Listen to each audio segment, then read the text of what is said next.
Good morning.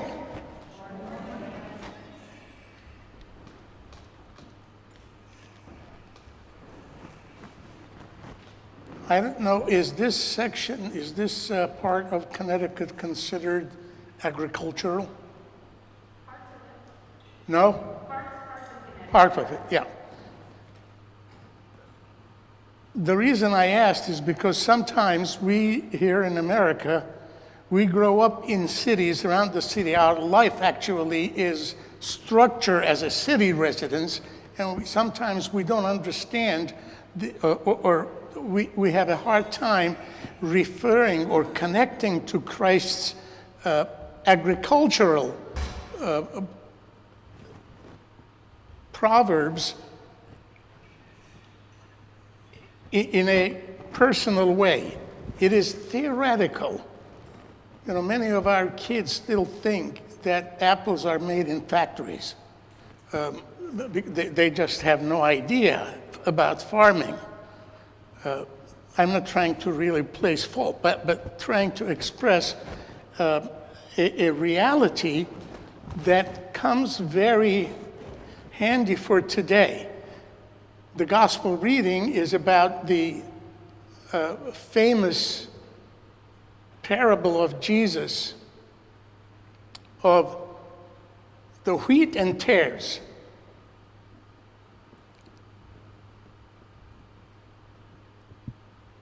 I don't know how many of you are gardeners, but my wife and I love to garden a lot.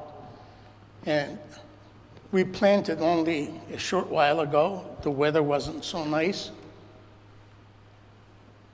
With some difficulty, waiting for the right time to get out and work because it was raining, I was able to pull out the weeds that were there from winter. That was 3 weeks ago. Today, all of them are back. The weeds are all over the place. And you know how annoying they are? And you know how you just want to spray them with something and let it go. But it doesn't work that way. You got to do it the right way. You got to do it patiently.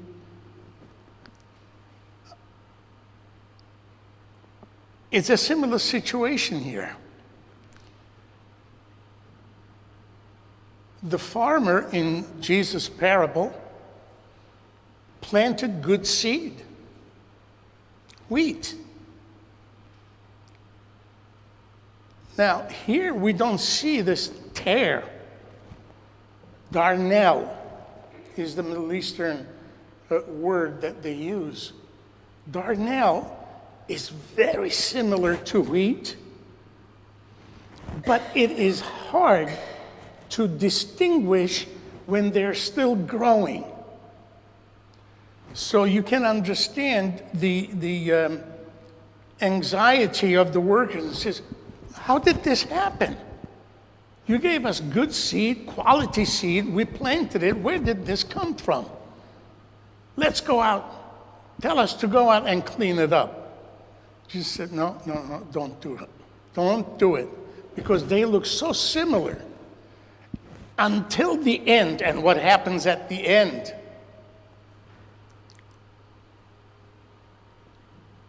This is true. The wheat, the husk of wheat, is full now with the whole wheat inside, and it's heavy. So because of its heaviness, it actually bends down. Whereas darnel stands up straight. You can tell the difference. Jesus says, wait, it will be easier then, not now.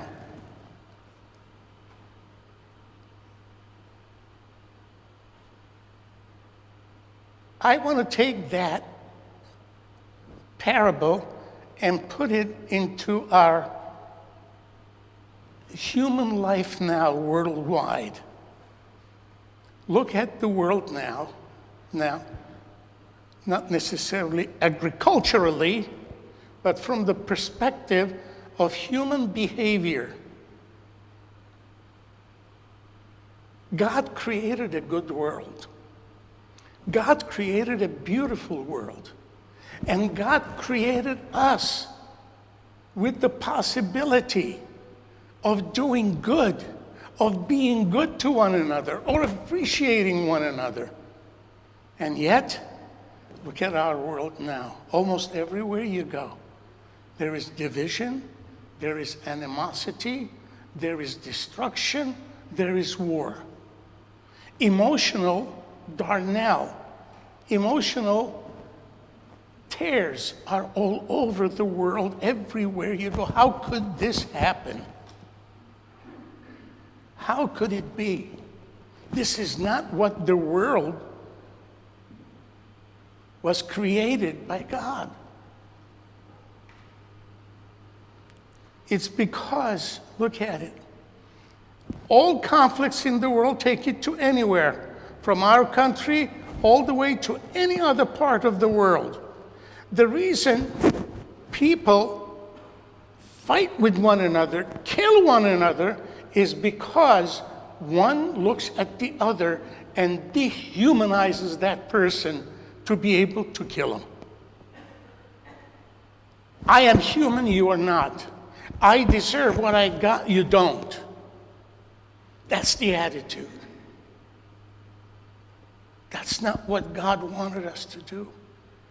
And very often, yes, we have to be patient. We have to be patient. The day will come when this will be over. All these conflicts will be over. But until then, what is happening is we are to be aware of what is happening, what we are doing. Look, there are conflicts in the world, historical conflicts, right? Armenians and Turks go centuries. Greeks and Turks for centuries. Arabs and Palestinians.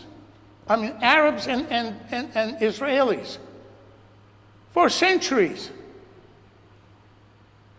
Go anywhere in the world. And here in the United States now, I don't know how many of you were born here or I came from the Middle East. I was an eyewitness to conflict. I was, every 10 years, since I was born, every 10 years there was a big war. Huge conflict. Life changed. And everybody started all over again. And it's the same thing. Somehow, we have to wake up and say, this is not what God intended for us to have. Not for me, not for my enemy. Yes, I may consider somebody my enemy, my opponent, my counter. Yes, you may. But it doesn't mean I have to dehumanize that person to the point where I will be able to kill that person and feel nothing. That's what's happening in our world. That's what's happening here in our country. Suddenly now, an immigrant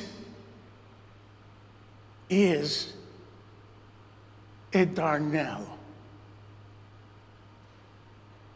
I am sorry. Our grandparents who came here first, they came here with a better dream for themselves. They were not envious of anyone.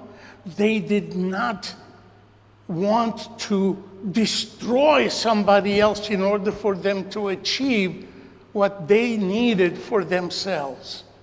They worked hard. They had disagreements. Maybe they even had conflicts, but eventually their vision for a better future for themselves and for their generations overcame everything, and they indeed created a life that we enjoy now. It is that we have to now recapture. That is what the invitation is. We have to be patient. Patient with somebody else's shortcomings. Patient with somebody else's differences. Patient with somebody else's achievements or lack of achievements. And look forward to the day when we can indeed be together in the same field and enjoy the benefits of the same soil that feeds us. And I pray that today's gospel and Jesus' parable is going to make us think and move accordingly and reconcile our differences in a way that is going to be constructive and acceptable to God.